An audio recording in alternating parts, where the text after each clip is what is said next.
This week, our Friday Farm Report begins on Thursday and is a two-part episode. We got the MLB Draft to discuss. On the show today, we talk about the Mets' first 7 selections, a lot of great talent that came into the system. Let's talk about it on this edition of Locked On Mets. You are Locked On Mets, your daily New York Mets podcast. Part of the Locked On Podcast Network, your team every day.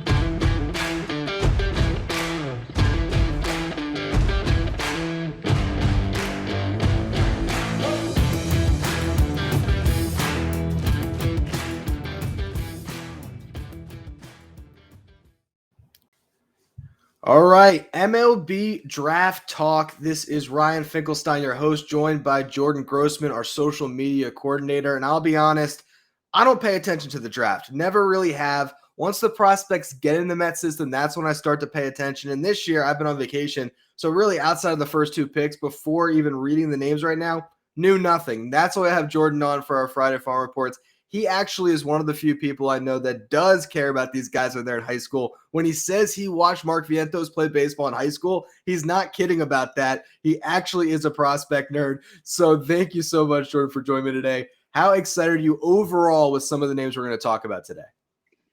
I mean, this is my favorite time of year. I'm basically a nerd with this stuff. I know a lot of people, it's hard for them to follow the draft just because it's not like basketball or football where like the guys just get thrown right into the major league level. It's a slow burn with baseball draft. It's 4 or 5, maybe even 6 years before you get to see these guys. But for me, it's just so much fun to get to know these guys before they get in the system, and also just getting to learn about the high school crop in general and watching some college baseball. It's a lot of fun. I'd recommend if you're thinking about it, you should get into it. I know I should. It's my job to, but I also can just have you come on here and educate me as you're going to educate the rest of the Mets fans here going through these names. Now, the big, huge pick, obviously the first one the Mets selected, Kevin Parada. I want to say this on the front end before we talk about him, because I think I mentioned on a podcast earlier this week, because the Mets drafted a catcher, that has nothing to do with Francisco Alvarez and Juan Soto, okay? The Mets have a big board of their prospects, and like any smart organization, when you just talk about a slow burn before these guys get to the big leagues, they're going to draft based on whoever they think is the best prospect.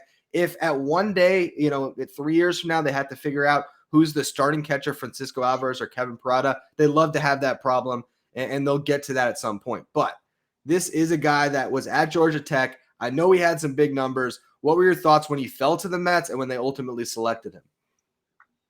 I honestly was very surprised that he got down to number 11. I knew in most mocks he was, going as high as 3rd most of the time. We saw Jackson Holliday, Drew Jones, Elijah Green. They were mostly mocked in the top 2. And then you had Parada going as high as number 3. Most people had him going number 5, I believe, to the Nationals.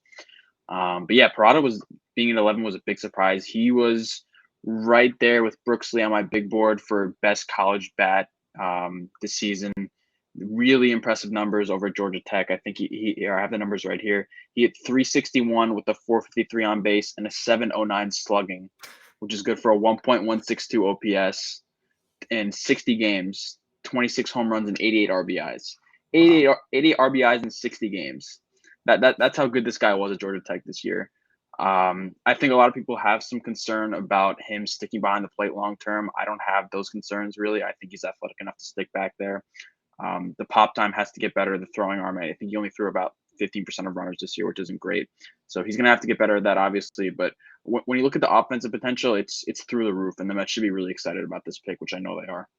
Yeah, of course. And like you say, obviously the hope with a catcher prospect like this, he stays at the position. But even if he doesn't, the bat is good enough where if it's going to be a first base DH, regardless, the fact is this guy has a ton of potential. And again, to kind of talk about that whole Alvarez Parada point, having these two guys in the same system, just because you draft a player doesn't necessarily mean you're drafting him to be part of your future. This is about accumulating assets. And this is a guy that, in a short time here could be a very valuable trade asset. Obviously, we're not talking about this deadline. Still got to sign the guy first. But in the future, to have 2 really good catching prospects, that's exciting. Look at the Blue Jays right now. They're not upset that Alejandro Kirk came out of nowhere this year with the season he had when they have, Gabriel Moreno. it's good to have other guys, and it's good to have multiple catchers. So that's a really solid pick for the Mets. Then you get to the next pick they made, Jett Williams. Seems like this is a prospect that, at least from what I've seen, people absolutely love.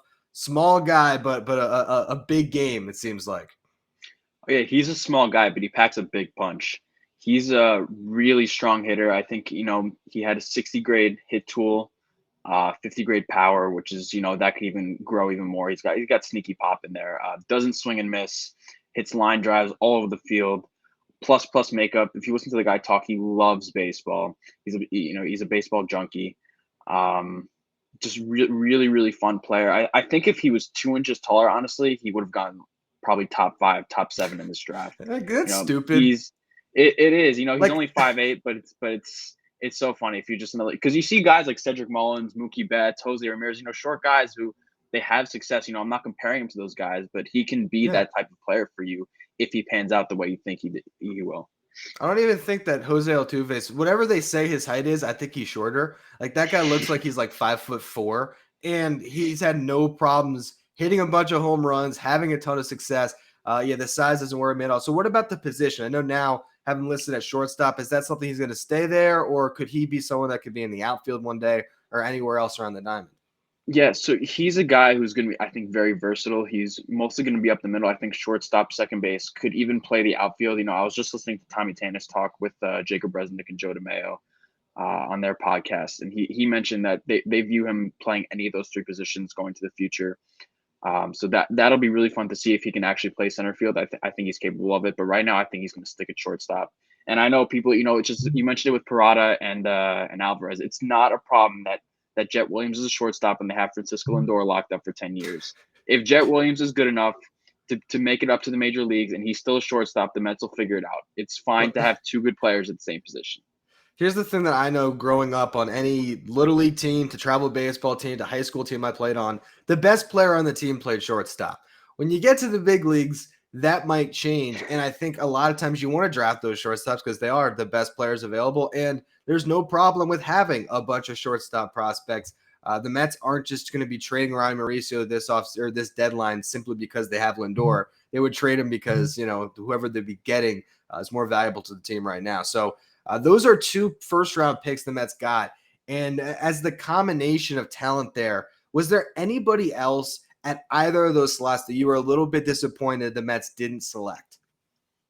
So I'll say Cam Collier was one of my favorite prospects in this draft. He was number 5 on my board. I was stunned that he made it down all the way to 18 to the Cincinnati Reds, who also had a fantastic draft, by the way. But yeah, he was probably the one guy who I was kind of disappointed they didn't take. But I know the Mets love Jett Williams. They're really excited about his potential. They've been on him for a really long time, probably since last year, early in the season. And if the Mets are in, I'm in. Because if you look, I mean, there was a tweet the other day that I saw that the Mets, since Tommy Tanis took over, they have the 2nd highest WAR from all their draft picks in the majors, just behind the Houston Astros. So, you got to have faith in the scouting department. They're really good at what they do. They are. And I want to talk a little bit more about Jett Williams in a minute, but first, a word from our sponsors. Welcome to the world of sports cards reimagined with the Sports Card Investor app, the hobby's most powerful resource where you can quickly check the value of your favorite cards, find great deals, and profit from the hobby you love. It's available completely free in the Google Play and Apple App Stores. The Sports Card Investor app is a must-have for baseball fans, where you can easily browse 630,000 cards from every sport with hundreds more added each week. Check the latest values of your favorite cards with 7-day or 30-day charts. Find the best prices and buy directly through the app with their eBay deals feature. Whether you're interested in investing in the prospect cards like some of the guys we talked about today for our Friday Farm Report, or if you want to look at some of the players of the past, Keith Hernandez, who has jersey retired this year, you can find those cards on the Sports Card Investor app. All you have to do is download today. It's available for free in the Google Play and App Stores, or you can go to sportscardinvestor.com/locked-on. All right, getting back to Jett Williams here, I'm just curious, not to compare him to Pete Crow Armstrong, but just kind of that void in the Mets system after trading him. Is this a guy that kind of slots in with a similar skill set and just being this super young guy that, it's hopefully going to hit the ground running and really could obviously hit the ball at a really high level early on in his minor league career. Yeah, I think so. And Mets fans really didn't get to see a lot of Pico Armstrong, which is No. disappointing because he had that shoulder surgery early in his career. Got traded to the Cubs while he was rehabbing, and he's playing great with Chicago. By the way, he's amazing and he's a great guy. So I hope he does well over there. But Jett Williams absolutely could, be a guy who starts in low A and can move pretty quickly with that hit tool. I mean, he's really, really a strong hitter. Like I said, 60 grade could be even better if you talk to the different scouts around the league. The only thing with him is probably just going to have to add a little bit more power. But like I said earlier in the show, I think he has some sneaky pop that people are sleeping on. He can probably get you at this point, 10, 15 homers projected in the majors, which is, if you're just talking about second base or center field, that's still pretty good. But you probably want it to come up a little bit. Yeah, yeah, of course. And I mean, we never quite know. We didn't know what Brandon Nimmo's power would be. And I think he has 9 home runs right now at the All-Star break. So some of these guys, that unless they get to that point where they have a really good approach at the dish, they can put a good swing on a ball and hit a home run. Louis Guillorme has 2 this year. So you never know what happens when it comes to home runs. But going to the third pick the Mets selected, this one in the second round, you got Blade Tidwell. By the way, fantastic name. I don't know much more about him other than the fact that he is a pitcher. The Mets get a good talent here. I did see, I guess, some people said that he could have been a mid-first round talent that they get in the second round here. Yeah, he absolutely was a guy who had first round grades on him coming into the spring. But then he suffered a shoulder strain early in the year, and Tennessee brought him along pretty slowly. He started out in relief, I believe, in April when he first got back. And then they slowly built him up to being back to a starter. And 51 strikeouts and only 11 walks in 39 innings this year. So really good stuff. The fastball at its best can get up to 99 with some sink on it. Sliders in the mid 80s, changeups, same thing there. Changeups more low 80s actually. So there's a chance for 3+ pitches there. 17 to 21 inches of induced vertical break on that fastball, which is really impressive. That's like a pretty high number for a pitcher like that. And he's someone who I think coming to the spring, if I built a big board, he probably would have been top 15, maybe even top 12. So for the Mets to land him at 52 was really a big surprise to me as well. And an impressive pick. And so obviously they're probably going to try to keep him as a starter pitcher, or is this a reliever we're talking here? Yeah. So when he first got back from his shoulder strain, the University of Tennessee where he's playing, they brought him along pretty slowly, and they started him out as a reliever just to see if he could build that back up to that workload as a starter, and he did eventually towards the end of the season. But he's going to be a starting pitcher. But with the high velocity stuff, with the movement we're talking about here, the good thing is you do like when you have a prospect where you say, all right, it's almost like when the Mets had Justin Dunn, where you think, okay, if he can't stick as a starter, you could still end up with a really good relief pitcher down the road too. Oh yeah, these guys, and that's another guy I guess we're gonna talk about a little bit later. Brandon Sproat, he's another, a starter right now, but I think the floor of a really good reliever. So the Mets took a few of those guys in college who have, can throw really hard. There's a bit of control issues or some injury concerns, but really high floors. The Mets like to target those guys in the middle rounds. Well, let's talk about Sproat since you bring him up, and we'll circle back to the Noah Syndergaard comp pick in a little bit here. So another pitcher. They get 2 pitchers of their first 5 picks. Another college arm as well, which is good for this Mets system considering the lack of pitching they have right now. You kind of just mentioned it, but what else do you like about Sproat here? So yeah, the fastball is really good. Slider is, I think, mid 80s. He controls it really well down in the zone. Has a changeup too that's not great, but it's decent. But his biggest issue is control. I think he has a 40 grade on control from what I've seen from most sites. So that's going to be something that he has to work on as he gets into the organization. But really, really high floor stuff. Towards the end of the season, he finished out strong with the University of Florida. But yeah, he's another guy who I really like in the system, and I think he's just a ball of clay that the Mets are going to have a lot of fun working with. Yeah, considering some of the guys they've drafted in recent years, we're talking about Ziegler. Some of these picks, Dominic Hamill. It does seem like, especially with the early results those guys are getting, that the Mets are maybe starting to kind of turn a corner when it comes to developing pitchers. Obviously, we know the 2015 rotation was just a ton of, first round type talents. And then, of course, the best of the bunch was Jacob deGrom, the diamond in the rough they found. But it seems like they're starting to get to a point here where they can develop pitching. And so you get a couple of these guys that, again, because they're college arms, you might be able to see them a little bit sooner. What do you think is a timeline we can think about for these two pitchers to maybe be part of the Mets, either rotation or bullpen? Obviously, a lot to project out, but just kind of a rough outline of when we could see them pitching for the Mets. So I think with these guys, it's going to be slower than most college pitchers. Okay. Maybe Tidwell can move fast if the shoulder is healthy and the Mets fully believe in it. They might want to start him out as a reliever just to see what he can do. Sproat, I think, eventually does end up as a reliever, which is why I think he's probably going to be 2-3 years away. And the Mets really are going to have to work on honing in the control with him. So if you ask me who's going to get up first, I'd say Tidwell, but Sproat might not be too far behind. And I think Tidwell's probably maybe early 2024 guy that you can see, maybe if he's really sore through the system late 2023. That's the kind of timeline that I expect for those guys. Yeah, and obviously, again, because of where the Met system is, just to get that type of pitching is really exciting because, we've talked about some of the names, but they seem to trade most of their pitching prospects every year. We know they're going to be aggressive at this deadline.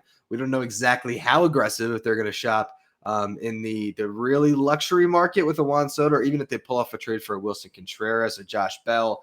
A lot of these teams are going to want arms back, and so maybe you're going to see a Dominic Hamill move, and then now you have these other guys that can filter into your system and kind of take that spot. We're going to go through some more of the picks in just a minute, but another word from our sponsors. From the people who invented healthy and tasty comes the latest gift to your taste buds, the amazing coconut brownie chunk Built Bar. Of course, you also have the puff version. With Built Bar Puffs, we're talking about the first ever protein-infused marshmallow. They're fluffy, they're delicious. All of them come low in calories, low in sugar, but they are high in protein and high in fiber. And of course, they come in 100% real chocolate. It's like a fluffy cloud of coconut brownie goodness. Stop drooling, though, because again, it's good for you. You don't have to worry about feeling bad about eating a Built Bar or a Built Bar Puff. You can make it part of your diet. It's a great way to start your day, great way to have a snack, to get your body the right nutrients you need after a workout. Sometimes even late at night, you don't want to feel bad about that snack you have before bed. Grab yourself a Built Bar. If you want to try any of their amazing flavors today, go to Built.com. Use the promo code LOCK15. You're going to get 15% off your next order. Again, that's promo code LOCK15 for 15% off at Built.com. All right, so the Noah Syndergaard comp pick. It's always good to kind of see how like a player's continued impact on an organization, like the Carlos Beltran trade, how like that went to Zach Wheeler, then Zach Wheeler ends up being a comp pick that's Isaiah Green turns into Francisco Lindor. It's just funny how all that can kind of follow, where somehow those two players who are kind of similar in Beltran and Lindor as Puerto Rican guys are connected in that weird baseball trade way. So now we got Nick Morabito. Did I say that one right? Yeah. Morabito, outfield prospect, high school guy.